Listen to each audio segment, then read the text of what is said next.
Evangelical Community Hospital's Talk with the Doc series. Solutions for heartburn and chronic acid reflux.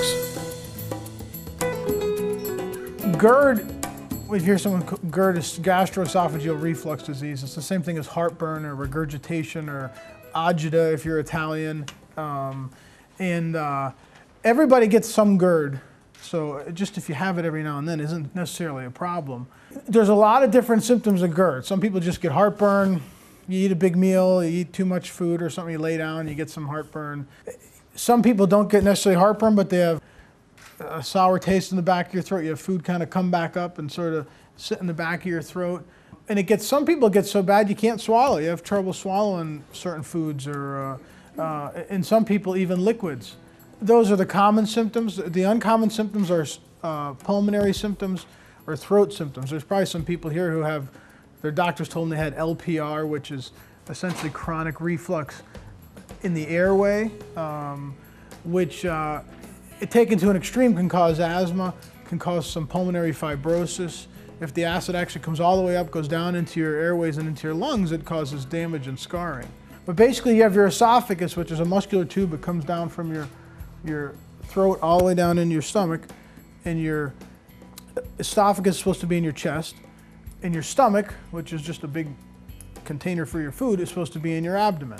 And it's divided by your diaphragm, which is a muscle that separates your abdomen and your chest. The normal anatomy is here's your esophagus and here's your stomach, and there's some barrier right here. It's almost like a little flap valve that contents don't go back up. But basically you get a failure of something in here, and this then becomes a two-way street for acid or any stomach contents to come back up. So who do we do surgery in? And this is evolving over time. Certainly if you are not controlled on medicine and have daily heartburn, you're at risk for esophagitis or strictures, and we need to go a step further and try and do something.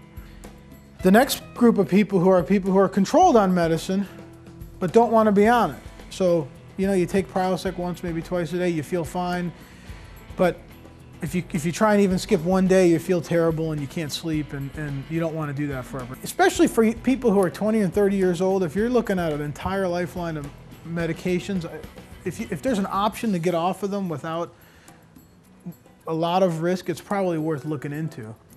And if you've had signs of Barrett's esophagus, which is a step along the line of progression of changing of the esophagus, we certainly would talk about doing that. Surgery for it, our goal is to make a new valve to fix the mechanical problem. So transoral incisionless fundoplication. So it's a fundoplication, it's done without incisions, and we do it all through the mouth like the endoscopy. We do it in the operating room. You have to have general anesthesia for it. It probably takes about 30 to 45 minutes.